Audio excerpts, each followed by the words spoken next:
exist anywhere. Life doesn't know how to use numbers that never end.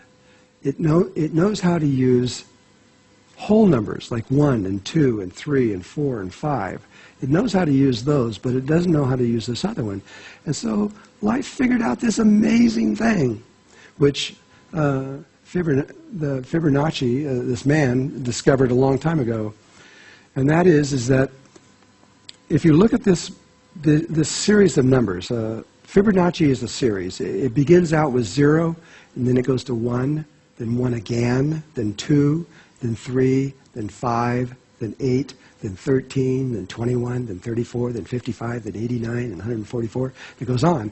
And this is the sequence here that continues forever. And if you look at it, all it is you add 1 to 1, you get 2. You add 1 and 2, and you get 3. You add 2 and 3, and you get 5. You add 3 and 5, and you get 8. It's pretty simple. You just add the last number to the middle number, and you get the next number. But if you divide these numbers, if you divide 1 into 1, you get 1, and this number is under this golden mean proportion. If you divide 1 into 2, you get 2, which is over the number, but it's closer to the actual number. Then when you divide 2 into 3, you get 1.5, which is closer to this, but it's under.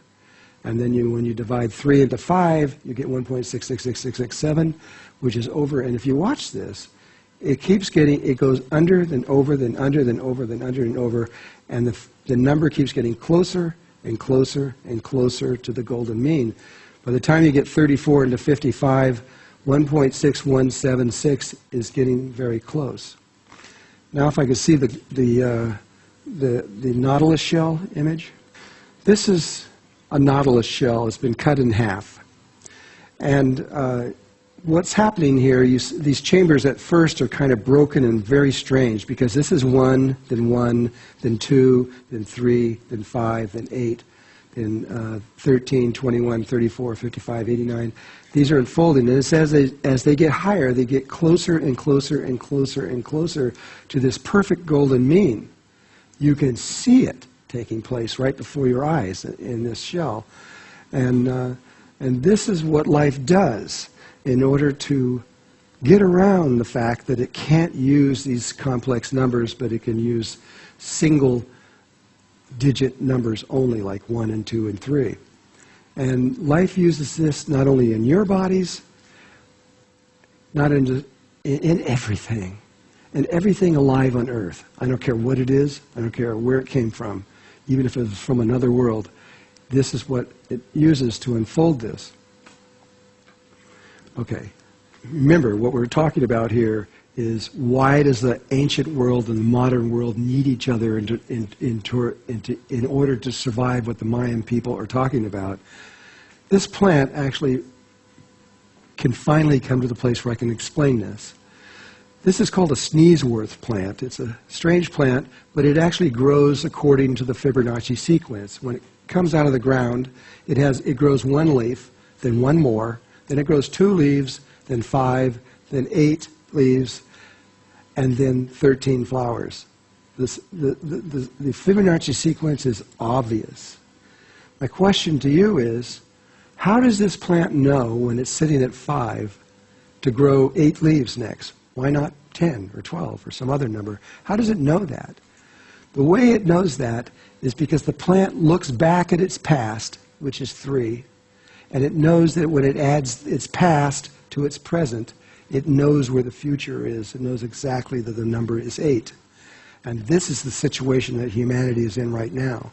It's like we are, the modern world is like 5 right now, and it doesn't know where it's going. It's completely disconnected from its past.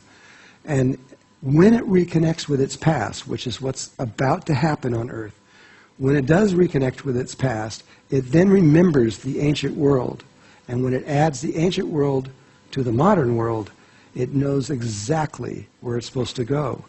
We have to know where our consciousness is going to expand to. And we can't know that without the ancient world. It's essential. It's not an option. We have to. And the ancient world is completely prepared. They're ready. They know they need us. but we just don't know we need them.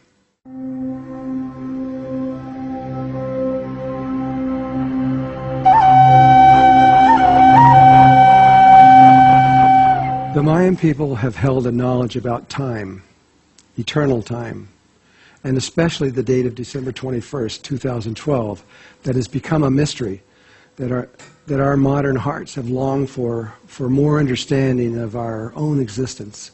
We know this date is important, but most of us don't know what it truly means. So to help bring this date of 2012 to a brighter light so you can understand the bigger picture, we will have to speak about other subjects such as the precession of the equinox and other cycles of time. We will explain these concepts at the right time as they are all interlocked together. If the Maya prophecies are right, and modern science confirms their prophecies, they actually do, what is about to happen is no short of world-changing, with the immediate future about to unfold into no less than a complete transformation of the planet and human consciousness. Anyone out there that cares? The Mayan hope so. As the world academics has studied the Mayan knowledge in their calendar, it has mostly come to the conclusion that 2012 is the year of the great doomsday for humanity. But when fully open to view from the living Mayan perspective, it would be more accurate to call it the birth of a new humanity, or even more clear, the birth of a new consciousness. But this part of the prophecy has been completely overlooked by most of the world. And rather than writing a sequel to The Serpent of Light, this internet program is my way of getting this information out there as soon as possible. A book takes many months to write, then another 9 to 12 months to have it published, and then yet another year to a year and a half to get it out into the world's languages. It's way too slow. This reaches you now. But who knows? I may write a sequel anyway.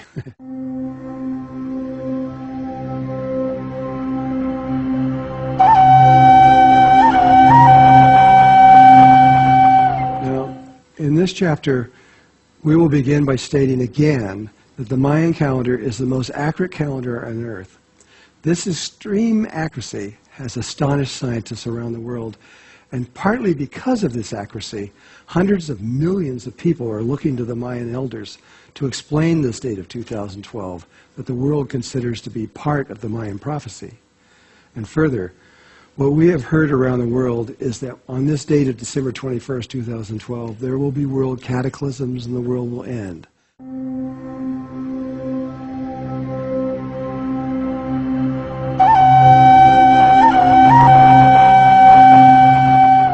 Just so you understand the source of what I'm about to say, I will quickly explain the National Mayan Council of Elders of Guatemala and who they are.